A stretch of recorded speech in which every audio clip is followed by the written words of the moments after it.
How are you? Good, how are you? I'm good. Sorry about that. I was trying to figure technology out. Do you have anything you've been doing for self-care? It's been a whole lot of self-care. It's been a whole lot of face masks every night, trying to work out, still go for a run or do things in my condo. Um, I've been cooking, which I don't usually do. Yeah. How's I've that been going? forced to cook, which has been fun. Yeah. Are you quarantining alone or do you have someone else with you? I'm quarantining with my family. Okay. How's that going? It's been fun. a lot of quality time. Yeah, I bet. Along with our pets too. Oh, that's cute. And so you recently starred in the Cuban. Can you tell us a little bit about the film? Yeah. So the Cuban is about a young Afghan immigrant who works at a nursing home, and there she strikes this relationship with an elderly man with dementia.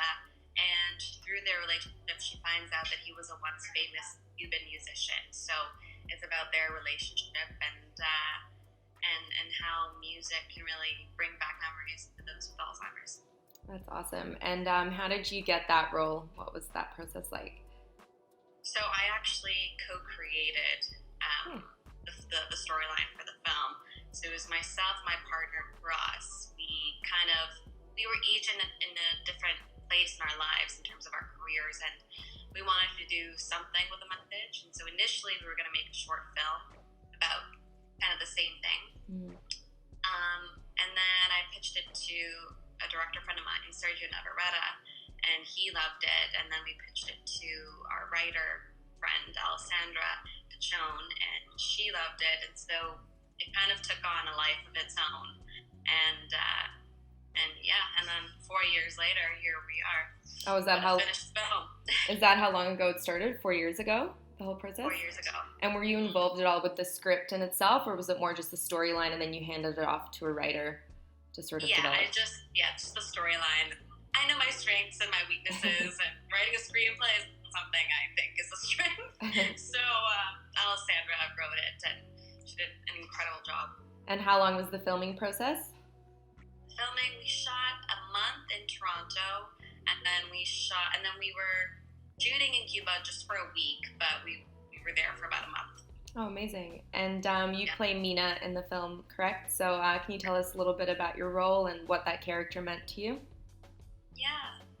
Well, Mina is a regular girl who's in university and trying to figure out who she is and what she stands for and what she cares about. And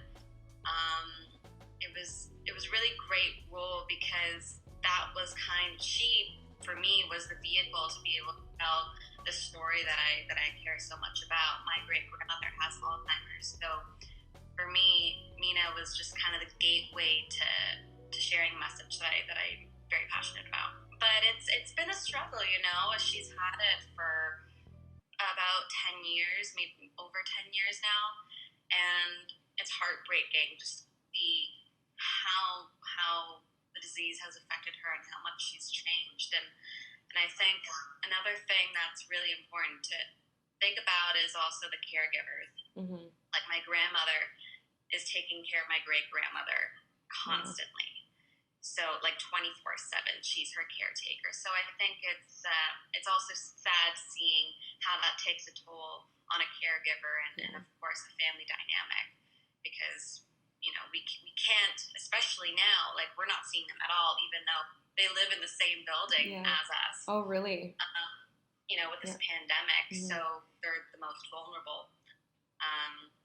So it was a really important story. Yeah, that's amazing. And how has the pandemic impacted the release of the film? Because I know you guys were just supposed to be in theaters, sort of limited release. Yeah. So what's happening now? We were supposed to be at the Sonoma Film Festival in California, and then the Canadian Film Festival as well in Toronto. Both of them got postponed, and we were supposed to be in theaters across Canada as of April 24th. and obviously that no longer exists. So at this point, we're postponed indefinitely because we don't know how long this situation is going to last. So it's kind of scary, but we have a really great team and a robust plan in place. Yeah. So as soon as we have a green light, we're ready to go. Hit the ground running. Yeah. And how has your experience been in the film industry as a female? It's been really good for the most part. It's easy to constantly find things to complain about, but then you put it in perspective and you think about where we were in the industry with females, and we've just made so many strides. And so I'm really grateful to be a female in this industry at this point in time, because I just know that the women who paved the way for people like us had to go through way more hardships than we've had to. So I recognize that, but I do still think that there's a lot of room for improvement. Yeah. And that's something that I especially found as a female filmmaker. Obviously as an actress and as a singer, I have my challenges being a female, but being a filmmaker was like a new set of challenges because, especially being I was 19 when I started working on this project. So being 19, getting, I was just on Degrassi at that point. So being taken seriously was a major hurdle and obstacle that I had to work through. And unfortunately, sometimes you have to be something and someone that you're not, just to kind of get a point across as a female, just to be taken seriously. So I definitely think that there's room for improvement, but I'm really grateful to be in the position that I'm in. And what sort of helped you in your journey and sort of trying to be taken seriously from the transition from Degrassi to now? Was there any particular thing that helped you in that, whether it be your network around you or any advice you could give, I guess, for others going through the same thing? I think the most important thing is being surrounded by the right people. Having a group of people that support you and understand you, like who you are as a human being, and making sure that you constantly stay true to that, regardless of what obstacles you face. I was really lucky to have an amazing team. Not only my film team, my family for the last 4 years, but also my actual family. Yeah. I can come home and unload and vent, and they're there to listen to me and kind of help me through it. It's also, I'm also very lucky that I have a mom who's in a position of power and leadership and has remained true to who she is, and doesn't let anything in her way. She's a real boss, so it's nice having that kind of role model. Pause on things. Yeah. Did you have other projects you're working on in 2020, or what were you kind of planning for? Yeah, 2020, I'm working on another film, just on a production level, and but I was planning on doing a big music release this year. And so it still might happen, but it's kind of, it's kind of on pause right now, considering I can't go to a studio. I don't have a studio here. So at least I'm writing, but I would still say that's kind of the bigger goal, releasing this film and getting a music release. And what's your creative process like for your music? You just mentioned you write as well. So how do you get in the headset? Where do you draw inspiration from? As of late, everywhere, anytime, any day. I've had the luxury of time.